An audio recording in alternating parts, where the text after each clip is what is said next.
Bonbon date 4. Another audio for us. Boss, I'm sorry I'm interrupting, but I need to... What are you doing exactly? Applying gold leaf to this dog to make it a golden retriever.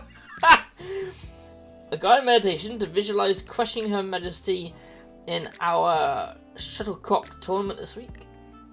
Playing connect the dots on a painting by some fellow named Stuart. No, putting gold leaf on this dog to make it a golden retriever. I think that's a corgi, boss. The pup barks merrily and wags its gold-encrusted butt. Anyway, if you have a moment, I need to speak with you. It's about our now mutual acquaintance, Bonbon von Valentine. I'm sure you recall her talking about the competing brothel house on her block, the Fook house. It had been garnering quite a lot of attention. A modern building offering new services with particularly fashionable staff. Well, in this morning's papers, beside the glowing praise of your artfully sexy shenanigans, there was another article. Apparently, your brother was suddenly shut down overnight. I knew our take no prisoners sex appeal would take no prisoners. As much as you are, boss, I think there's more to it than that. It's my suspicion that Bonbon had something more to do with their business closing, and I have a reason to believe she may have crossed a line. I was up all night running the numbers, and I see no way that the Fook house would shut down without foul play. I want to make sure she hasn't had to violate her own principles, that this was just a run-of-the-mill, righteous, hostile takeover. All is fair enough in business, but we swore by a code at our fashioning school. Our credo is to serve and create joy.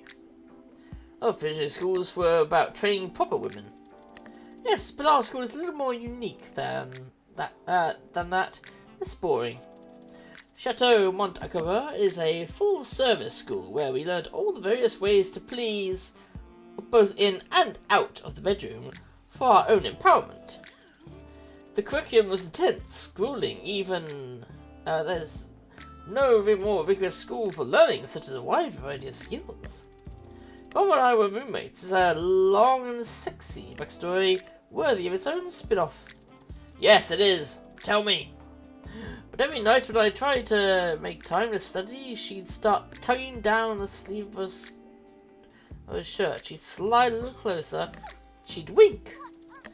I can never resist her. She's too goddamn hot. But she's also a good friend. As distracting as she was, she always looked out for me. But I believe it's my turn to return the favour. If I confront her alone, she'll only distract me with, well, her charms rather than actually talking. She's very good at that. Would you come with me to talk to her? That way there's less chance of me becoming disarmed. I'm already distracted just from the story.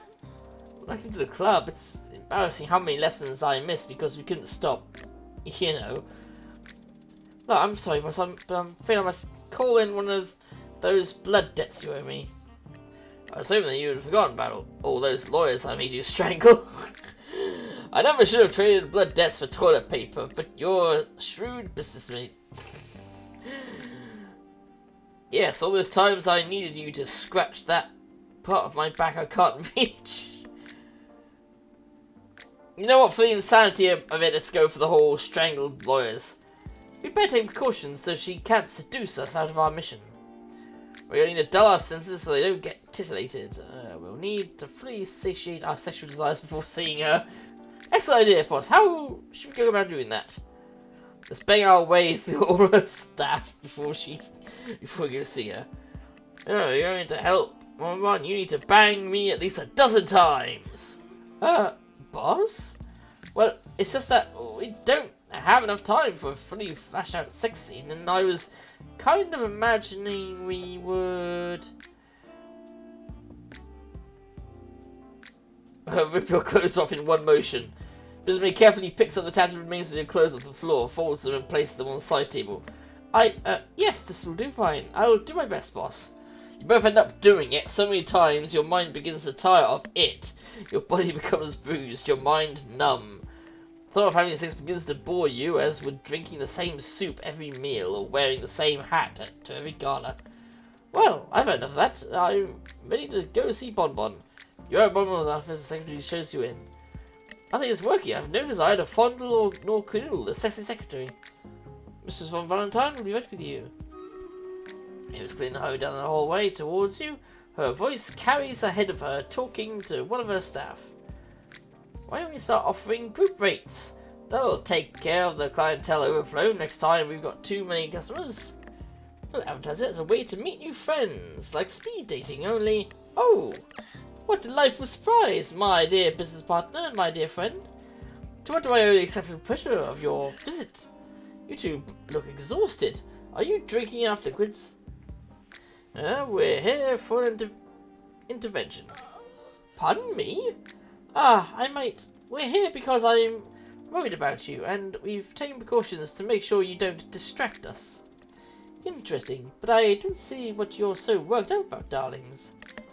You and I both sworn to only bring joy to others, and can't help but notice your arrival was shuttered so suddenly. I'm worried that you might have done. Yes, what a shame when people getting over their heads, attempting to enterprise they've no business winning. What did you do? I know you've done something untoward. Bonbon gasped, setting his hand to ample bosom in shock. Such an accusation! They simply couldn't withstand the rigorous thrust of my business acumen.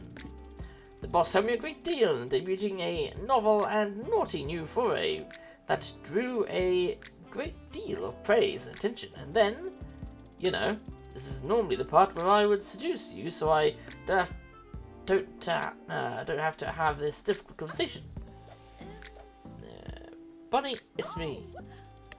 And then I might have released a vicious infestation of invasive and poisonous carpet fleas. Oh, carpet fleas?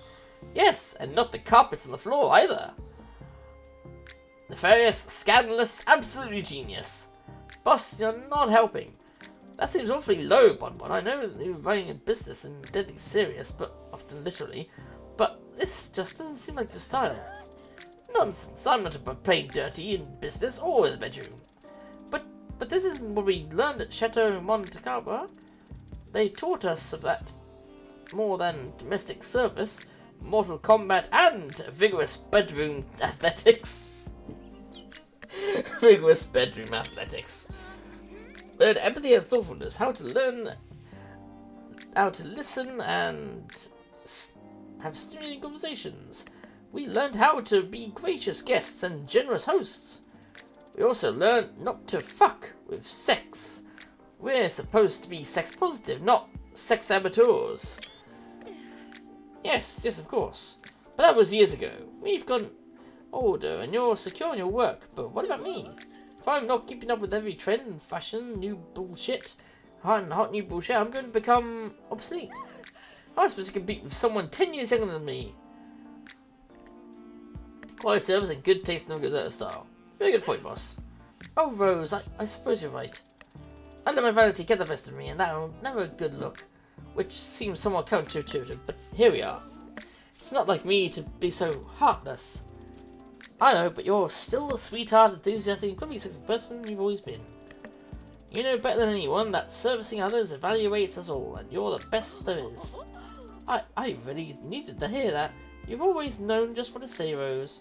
Alright, I've messed up. How do I fix this? Yeah, you can pay for someone's special free shampoo. An apology will probably go a long way. Yes, simple and honest, only my mistakes. You're right. Thank you both for the help. I didn't know you needed it. I owe you both something awesome and thanks. Not necessarily, just good to have old Bonbon back. If you'll both pardon me, I believe I have some amends to make. But I'll be seeing you again soon. Promise.